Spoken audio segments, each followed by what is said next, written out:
Hey guys, no one really wants to talk about salary when it comes to the interview, and yet that's one of the most common questions out there. What are your salary expectations?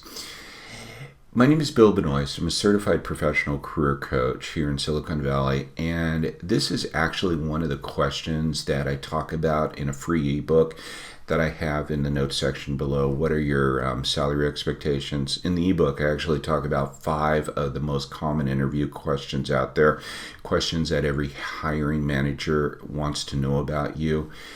But in today's video, what I want to talk about is actually something that happened with one of my clients recently in regards to the salary question.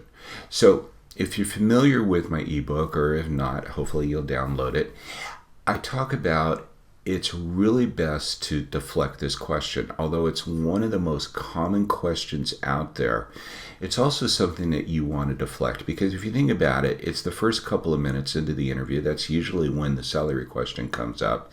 And they're really trying to vet you. They, want to know how much they can get for you, or how cheap, or if they're, going to price yourself out of the consideration altogether. But they really don't know anything about you. So it's actually best to answer the question with a deflection, like, well, Bob, I'm really looking for the same thing you are, just fair and equitable salary based upon my skills and experience.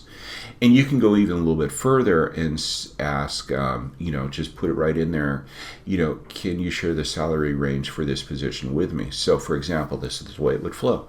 Bob, I'm really looking for the same thing you are, just fair and equitable salary based upon my skills and experience. Are you able to share the salary range with me for this position? And 9 out of 10 times they're going to do this. My client, it didn't go that way.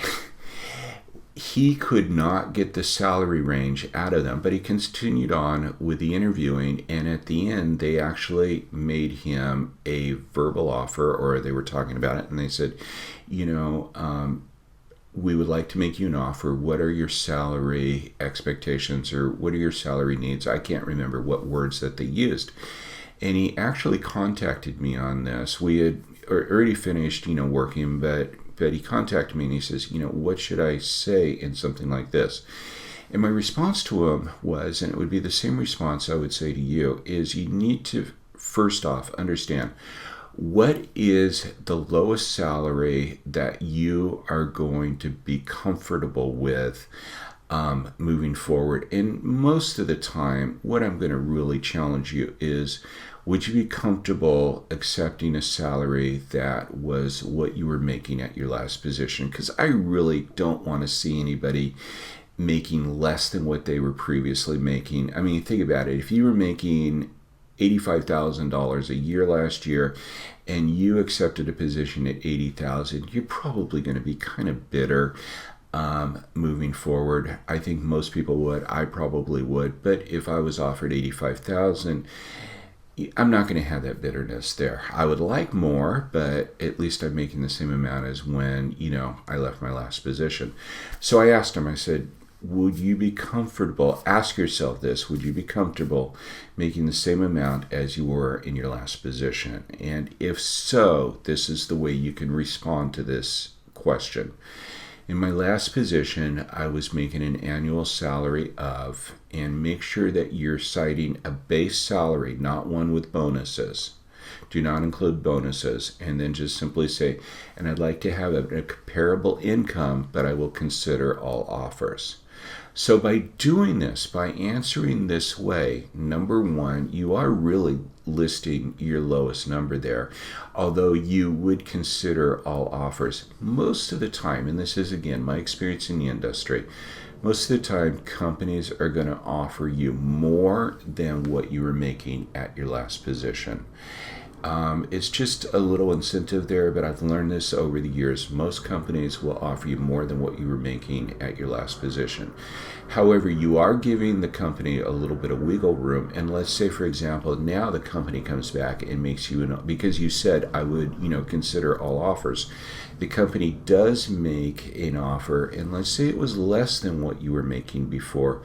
Well, at least number one, you have an offer in hand that you can consider, and you can maybe base it upon other benefits and such that maybe the company offers. Maybe, you're working from home 4 days a week or 5 days a week, and you're going to be saving in transportation cost or parking costs, anything. But again, at least you got an offer on the table. In this case here, if he would have offered or essentially said, I'm looking for 100,000, but he was making 85,000 in his last position, and maybe this is what the company was thinking that he was making.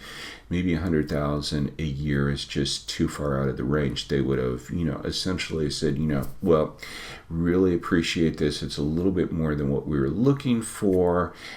We wish you the best of luck. So again, let's just, review. It's always best to deflect this question, but try to get the salary range from the hiring manager itself.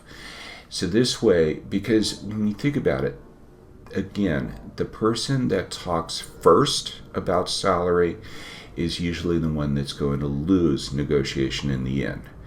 But if they don't do this, if they absolutely will not provide any kind of salary range, any idea whatsoever, you have to ask yourself, what is the salary that I'm going to be most comfortable with if it was offered to me, and start from there. So I hope you found this video informative and useful. And if you haven't already subscribed to this channel, I encourage you to do so. Hit the bell notification, the subscribe button, the bell notification. That way you're not going to miss anything moving forward. Thanks for stopping by, and I look forward to seeing you in the next video.